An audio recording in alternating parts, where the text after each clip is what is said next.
વરસાદની સિઝન શરૂ થતાં જ વડોદરા શહેરમાં ઠેર ઠેર ભૂવા પડવાના કિસ્સાઓ સામે આવી રહ્યા છે। ત્યારે વડોદરા શહેરના અકોટા દાંડિયા બજાર બ્રિજ પર આવેલ શનિ મંદિર પાસે વધુ એક ભૂવો જોવા મળ્યો છે।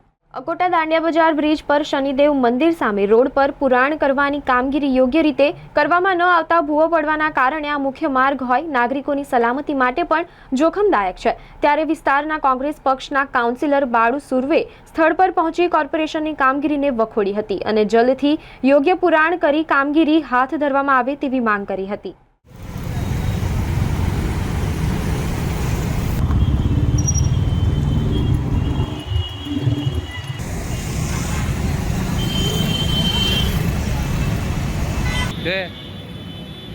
निकालना तो पता करेगा।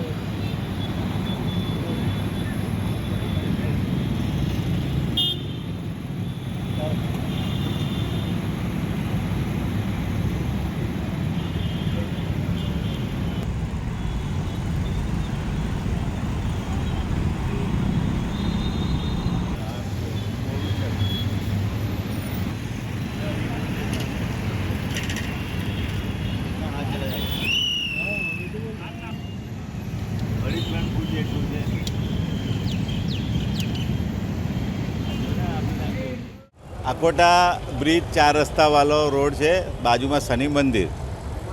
तो ये अगाऊ पण तमे जोई शको दर वर्षे ચોમાસું આવે થોડો વરસાદ ચાલુ થાય ને મોટા ભૂવા પડતા હોય છે। આ બરાબર સિગ્નલની બાજુમાં જ છે। જો તમે હવે 3-1 ફૂટ જેટલો ભૂવો છે, ધીરે ધીરે વધતો જ હશે।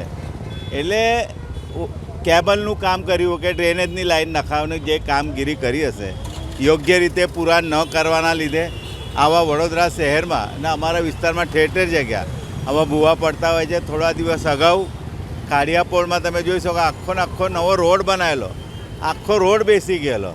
એટલે એમાંથી પાણી ભરાયેલું હોય, લોકોને ખબર ના પડે, કોઈ અંદર પડી જાય, કોઈને ઈજા થાય, કોઈને નુકસાન થાય, પછી તમે કામ કરવાના। અને ખરેખર જે કામગીરી કરવાની હોય, કેબલ નાખ્યા હોય કે ડ્રેનેજ લાઈન તમે કરી હોય, એ સમયમાં જે પુરાણ કરવાનું હોય, એને છારું નાખવાનું હોય, એને રોડા નાખીને ફિટ કરવાનું હોય, મેટલ નાખવાના હોય, ગ્રાઉટિંગ કરવાનું હોય, પછી રોડ કરવાનો હોય।